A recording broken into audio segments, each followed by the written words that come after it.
адамды эмне өзгөчө кылат? Жөндөмдөрүбү? Талантыбы? Же жөн гана жылмаюусубу? Ник Войчич менен таанышканда мен өзгөчө адамга жолукканымды түшүндүм.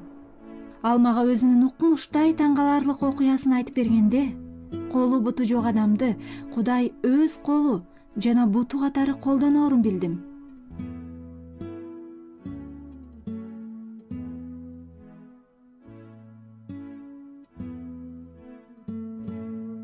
Атам мен төрөлүп жатканда апамдын жанында болгонун айтып берген. Мен ийнимди көргөндө өзүн жоготуп коюптур. Апам менин оң колумдун жок экенин көрүп калбаса экен деп тилеген. Атам чыдабай кетип төрөт бөлмөсүнөн чыгып кетет. Дарыгер сыртка чыкканда уулумдун оң колу жок турбайбы дейт. Дарыгер жок, сиздин балаңыздын колдору гана эмес, буттары да жок экен дейт. Атам буга ишене албай, эстен таанып кала жаздаган. Сыйын үйүнө барган адамдардын баары катуу кайгырып, жыйын жетекчисине эмне үчүн Кудай ушундай уул берип койду деп сурап жатышты. Апам башында мени колуна алгысы келбей, эмизгиси келбептир. Башкы 4 айда ал мага таптакыр көнө албай кыйналыптыр. Ата-энем Кудайга таа кетирбегенин, аларды жана мени унутуп койбогонун түшүнүү үчүн бир топ убакыт керек болуптур. Никтин ата-энеси уулунун майып болуп төрөлүп калган үчүн болгон коркунучтарын, көңүл калууларын Кудайга тапшырышты. Алар Кудайга таянууну чечишти. Ник үчүн Кудайдын өзгөчө планы, максаты, келечеги жана үмүт бар экенине ишеништи. Мен Кудайга күнөөкөр экенимди билем. Сен менин жүрөгүмө кирмейинче жан дүйнөмдө тынчтык болбой тургандыгын да билем. Бирок сен менин эмне үчүн деген суроомо жооп бермейинче мен сени жүрөгүмө чакырбайм. Эмне үчүн сен менин колдорумду жана буттарымды алып койдуң? Башкаларга берген нерселерди эмне үчүн мага берген жоксуң дедим. Кудай, сен мага ушул суроомо жооп бермейинче мен сага кызмат кылбайм дедим. Андан кийин мен өз өмүрүмдү кыймай болдум. Эгер мени тарткан азаптарымды Кудай токтото албаса, анда мен өзүм токтотом дедим. 8 жашымда мен ваннага чөгүп өлмөй болдум. Ата-энеме ваннага жата турайынчы дедим. Мени сууга калтырып коюшун сурандым. Суунун астына бир нече жолу чумкугандан кийин бул нерсе колумдан келбестигин түшүндүм. Ата-энем мени сүйөрү тууралуу ой мени токтотту. Мен да аларды аябай сүйөм. Эгер мен чындап эле жанымды кыйып салсам, эмне болот деп элестеттим. Мени көмүп жаткандарын, ата-энемдин жүзүн көз алдыма элестетип, алар мен үчүн мындан да көп нерсе кыла албай калган үчүн өздөрүнүн күнөөлөп, мөгдүрөп турганы көз алдыма тартылды. Менде тандоо мүмкүнчүлүгү бар экенин түшүндүм. Менде жок нерселер үчүн Кудайга ачуулануу же бар нерселер үчүн ыраазы болуу. Ошондо апам айтты: "Ник, Кудай сени колдонот. Билбейм качан же кайда, бирок ал сени сөзсүз түрдө колдонот." Анын бул сөздөрү менин жүрөгүмө себилген үрөөндөй болуп, күн санап өсүп жатты. Ошондо мен 6 санын аман, толук болуп туруп, бирок руханий жактан өзүмдү кем сезсем, колу бутум бар болгону пайдасыз экенин түшүндүм. Кудай менин жашоо кырдаалымды өзгөртпөй туруп эле, башкача айтканда, колу бутум жок болсо да, мени айыктырып кое алаарын билдим. 15 жашымда жашоомду Ыйса Машаякка бердим. Жакандын жакшы кабары 9-бөлүмдү окудум. Ал жакта сокур болуп төрөлгөн адам тууралуу айтылат. Ыйсадан бул адам эмне үчүн сокур болуп төрөлдү деп сурашат. Ыйса анын жашоосунда Кудайдын кудурети көрсөтүлүш үчүн ушундай болду деп жооп берди.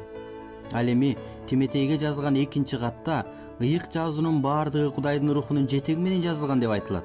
Демек, мага өмүр демин Кудай өзү үйлөп, ишеним тартуулады. Ушул сөздөрдү окугандан кийин мен ишенимге толуп, жан дүйнөм тынчтанды. Ошондо Кудай менин суроомо жооп бергенин сездим. Ал кандай суроо эле? Жана Кудай ага эмне деп жооп берди? Эмне үчүн деген суроо болчу. Кудай, сен эмне үчүн мени ушундай кылып жаратып койдуң? Жооп болсо мындай болду. Сен мага ишенесиңби? Ооба, Кудай менин суроомо суроо менен жооп берди. Эгер бул суроого ооба деп жооп берсең, калганы маанилүү эмес. Мен мындан артык эч нерсе биле албастыгым, мындан башка мени эч нерсе соорота албастыгын билүү түрткү болду. Менин колдорум менен буттарым соорота албастыгын түшүндүм. Мен бир гана чындыкты билишим керек болду. Мен киммин? Бул жерге эмне үчүн келдим?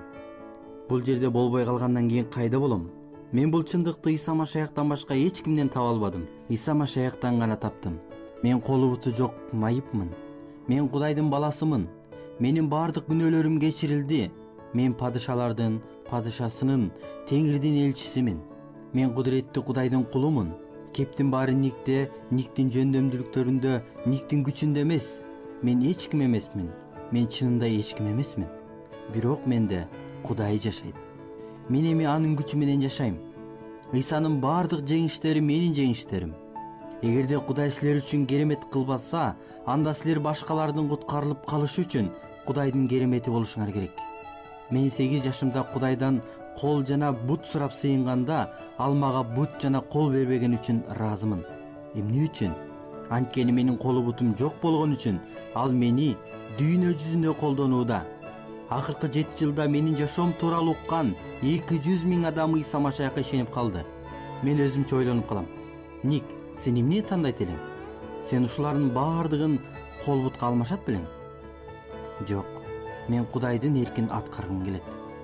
Мен бул жерде убактылуу жашоомдо кол бутум жок жашаганым жакшы. Ушул абалым менен адамдарды Исага алып келе алам. Андан кийин төбөлкө Кудай менен асманда чогуу болом.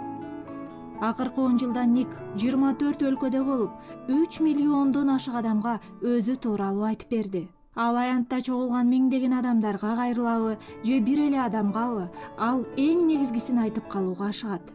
Кудай сизди сүйөт. Ал сиздин кайгы ооруңуз тууралуу унутуп калган жок. Ал сиздин үй бүлөнү унутуп койгон жок. Балким азыр мен тууралуу угуп, көрүп жатып менин азаптарымды өзүңүздүкүнө салыштырып жаткандырсыз. Бирок үмүт башка бирөөнүн кайгысы сиздикине караганда оор экендигин угуудан жаралбайт. Үмүт Кудайдан келет. Теңир Иса Машаяктан келет. Үмүт качан сиз өз азап кайгыларыңызды Кудайдын чексиз сүйүүсүнө, ырайымына салыштырганда жаралат. Ишая китебинин 40-бөлүмүнүн 30-аятында мындай делет. Теңирден үмүттөнгөндөр кайрадан күчкө толушат. Бүркүттөй болуп канаттарын көтөрүшөт. Менин жашоо кырдаалымдын өзгөрүшүнүн кереги жок. Мага колу бутумдун кереги жок. Мага ыйык рухтун канаттары керек. Мен учуп жүрөм, анткени Иса менин колдоп турарын билем. Кудайдан жүзүңөрдү бурбагыла, анткени Кудай силерден жүзүн эч качан бурбайт.